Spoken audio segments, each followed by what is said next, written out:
ऋषि मुनियों की पावन धरती, देश धर्म का नाता है। कहते सारे लोग यही हैं, गो हमारी माता है। जाग उठो ओ भारतवासी, जाग उठो ओ भारतवासी, गो पर छुरियां चलती हैं। बंद करो गो माँ की हत्या, सारी जनता कहती है। बंद करो गो माँ की हत्या, सारी जनता कहती है।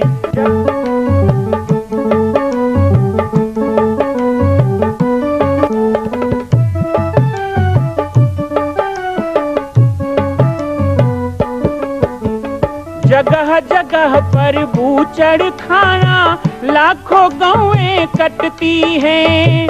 किसे सुनाए व्यथा हमारी, नैना नीर बहाती हैं। रक्षा करना गौ माता की, रक्षा करना गौ माता की, गीता ज्ञान सिखाती है। बंद करो गो माँ की हत्या, सारी जनता कहती है। बंद करो गो माँ की हत्या, सारी जनता कहती है।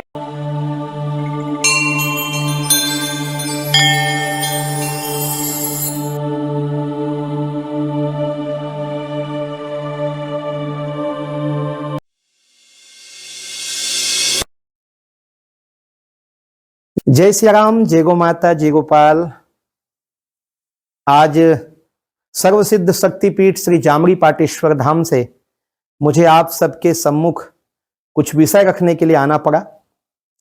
जैसा कि आप सभी जानते हैं कि पूरे विश्व में भगवान राम के लाखों मंदिर हैं, पर छत्तीसगढ़ में जिसने जन्म लिया, ऐसी गौरवमयी छत्तीसगढ़ की बेटी माता कौशल्या का एक भी कोई विशाल मंदिर नहीं है।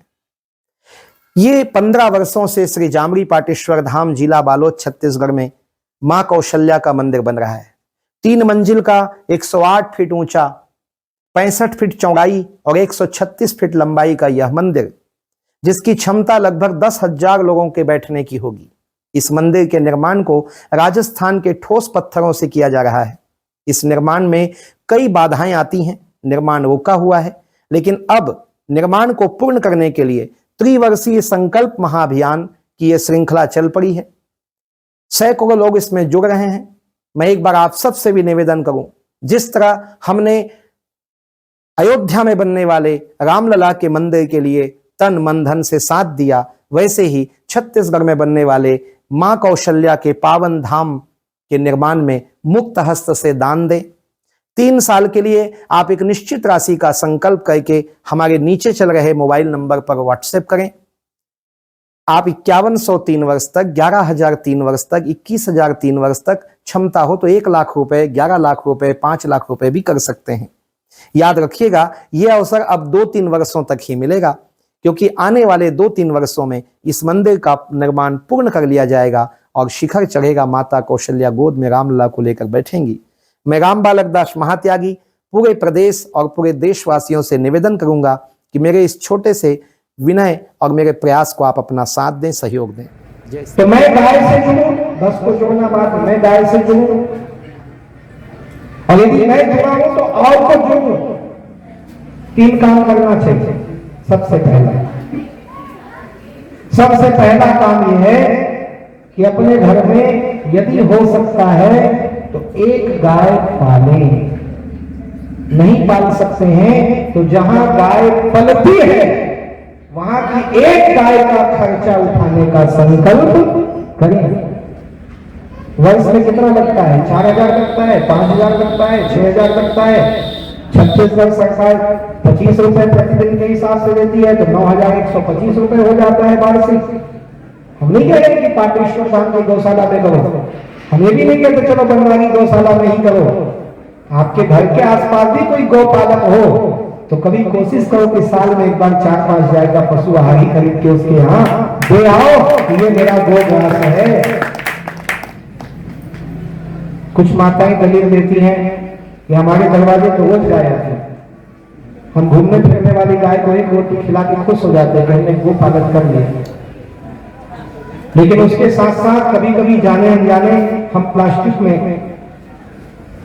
कुछ चीजें बांध कर फेंक देते हैं, तो उसके कारण इस देश में प्रतिदिन का आंकड़ा है, प्रतिदिन लगभग देश के अंदर 22,000 से लेकर 23,000, 22,000 से लेकर 30,000 गौवंश प्रतिदिन प्लास्टिक के कारण मरता है। उसमें कहीं हम तो नहीं है, इस बात को भी ध्यान में रखना होगा। तो पहली बार तो घर में गाय पाले, और नहीं तो एक एक गाय को पालने के लिए खर्च उठाएं।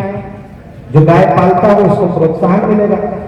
हमने शुरू में कहा तो आपने ताली बजाया कि एक गाय को 30 रुपए रोज की सरकार दे, लेकिन सरकार बाद में दे, पहले हम लोग तो एक एक गाय पालने का संकल्प लें। दूसरी बात, गाय के साथ जहां अन्याय होता है तो मूक दर्शक बन के ना रहे। सड़क पे गाय का पैर कट गया है, तड़प रही है, हम वहां से बाइक से निकलते हैं तो हम देखा ना, कुछ लोग सोचते मेरे ऊपर आ जाएगा, तुम्हारे ऊपर क्यों आ जाएगा? गाय का सारा भार तो कन्हैया के ऊपर है, आपके ऊपर नहीं आएगा।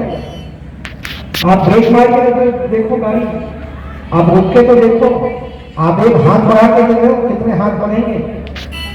परेशानी तो आती है, यहाँ भी आती होगी, हर जगह आती है, गौपालन के क्षेत्र में परेशानी आती है, लेकिन वो परेशानी आने के बाद जो आनंद आता है ना, और जो सुकून की नींद आती है ना, उसका वर्णन नहीं किया जा सकता। वो गो माता की कृपा, वो प्रसाद है गौ सेवा का, वो मिलता है। परेशानी कहां नहीं है, किस जगह में परेशानी नहीं है, सब कुछ गाय मिले भगवान ने।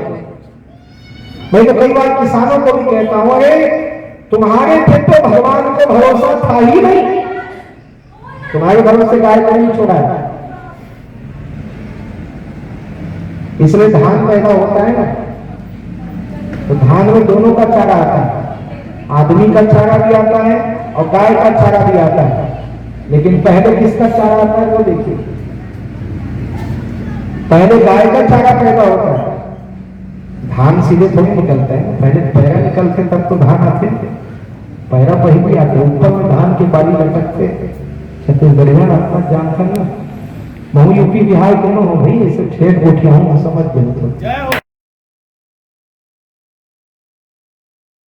आएगा। भगवान को भरोसा नहीं था, दाना पहले आएगा तो तुम तना भी नहीं। लेकिन दुखद बात है कि आज उस गाय के चारे में भी आग लगाया जाता है, गाय का चारा जला दिया जाता है। एक तरफ गाय भूख से मरती है, दूसरी तरफ सैकड़ों एकड़ की चारा, पैरा, भूसा आग लगा देते हैं। इसलिए इनको डबल फसल लगाना है, सब दिखता है। अभी राजनांदगांव खैरागढ़ क्षेत्र में गया था, एक किसान माथा लेके बैठा रोड में। मैंने कहा प्रहलाद जी क्या हो गया? बोले अरे मेरा तो 5 एकड़ धान पूरा गाय खा गई, 5 एकड़ खा गई। मैंने कहा गाय आई कहां से? बोले पता, वो 2 भाई से घूम रही है, उसका कोई मालिक नहीं है, खा गई 5 एकड़ 3 दिन में। मैंने कहा जब तुम 20 एकड़ का पैरा जलाते थे ना, तो मैं कई बार तुमको बोलता था कि गाय का चारा बर्बाद मत करो, आज तेरा चारा बर्बाद हुआ तब तुझे पता चल गया। ये तो करनी है, ये करनी है। तो इसलिए कौन क्या कहता है, कौन क्या करता है वो ना देखें। हम सभी सनातन हिंदू धर्म, वैदिक हिंदू धर्म को मानने वाले लोग हैं। आज हम केवल गौ पूजा करने इकट्ठा नहीं हुए हैं, वो भाषणी में केवल गौ पूजा के इकट्ठा न हुई, यहाँ तो आप 100 लोग ही हैं, कहीं 10,000 लोग इकट्ठा हुए होंगे गोपाष्टमी में, कहीं 5,000 लोग इकट्ठा हुए होंगे, कहीं बड़ी सभा हो रही होगी, कहीं यज्ञ हो रहा होगा। आज के दिन इकट्ठा होने का मतलब कोई नियम करना नहीं है, कोई रीति निभाना नहीं है। आज के दिन एकत्रित हो गए कि ये मंथन का विषय है, ये सोचने का विषय है कि गोपालन के क्षेत्र में, गौ संवर्धन के क्षेत्र में मेरी भूमिका क्या हो सकती है, मेरा योगदान क्या हो सकता है। खैर आप गाय के नाम पर यहाँ आके बैठे भी हैं तो वो भी आपका योगदान है। आजकल इतना भी समय लोगों के पास है, लेकिन फिर भी जो ये व्यवस्था बनाई गई बहुत अच्छा है, इसको और खूब आगे बढ़ाएं। हम भी गौ माता से प्रार्थना करें कि बनवारी गौशाला का और विकास हो, आज 100 आगे चल के हजारों गाय की सेवा हो। और ये अकेले नहीं, ऐसे और कई गौ सदन खुले बड़ी बड़ी गौशाला की जरूरत नहीं है, लेकिन छोटे छोटे प्रयास की जरूरत है। 40, 50, 100 की संख्या की गोमाता की सेवा हो रही है और हमारे गांव के पास, घर के पास ऐसा गौ सदन, गौ सेवा केंद्र चल रहा है। इसमें जितना हमसे हो सके हमें भी सहयोग करते रहना चाहिए, अपना गोग्रास निकालते रहना चाहिए, क्योंकि इसलिए कहा गया कि ना केवल मुख से जयकारा कीजिए, ना केवल गौ रक्षा का नारा दीजिए, अरे दूध जिसका पिया उसको चारा दीजिए, बेसहारा गायों को सहारा दीजिए, अहिंसा का बुलंद सितारा कीजिए और गौ रक्षा करने वालों को साथ दीजिए। ये बहुत जरूरी है, तभी जाकर ये गौ हत्या बंद होगी, गौ रक्षा हो सकेगी। हालांकि आप सबकी जानकारी के लिए बता दूं कि विगत 11 वर्षों में पूरे भारत देश में गौ हत्या कम हुई है। कत्ल खानों में प्रतिबंध लगा है, महाराष्ट्र में कत्ल खाने बंद हुए हैं, देवनार ऐसा कत्ल खाना विरोध लगा जो विनोबा और गांधी भी बंद नहीं कर पाए। तो कहीं ना कहीं एक सोच वाली नीति जो है, और हम तो आस लगा के बैठे हैं, क्योंकि भगवान राम को जब राजतिलक होना था ना,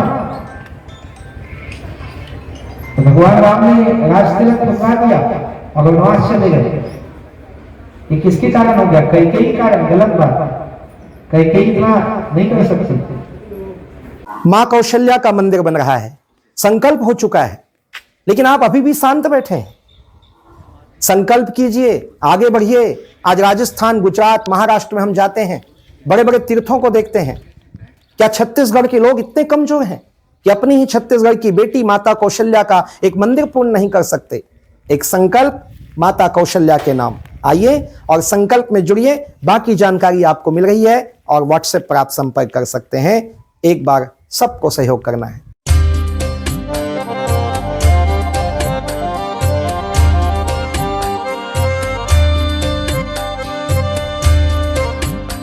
मां कौशल्या की पावन जन्मभूमि छत्तीसगढ़ प्रांत में बालोद जिला में स्थित है श्री सर्वसिद्ध शक्तिपीठ जामड़ी पाटेश्वर धाम। परम पूज्य सद्गुरुदेव राजयोगी बाबा जी की तपस्थली श्री पाटेश्वर धाम और विश्व के अद्वितीय मां कौशल्या जन्मभूमि मंदिर निर्माण का दर्शन करने और इसी प्रकार समसामयिक विषयों पर अपना ज्ञान वर्धन करने के लिए और 10,000 गायों के लिए बनने वाले श्री हनुमान नंदीशाला गो अभ्यारण्य का समाचार प्राप्त करने के लिए आप सभी देखते रहें YouTube चैनल पर राम बालक दास, और हमारे चैनल को आप सभी सब्सक्राइब करें, घंटी का बटन दबाएं ताकि आप सूचनाओं से जुड़े रह सकें। जय श्री राम, जय गौ माता, जय गोपाल।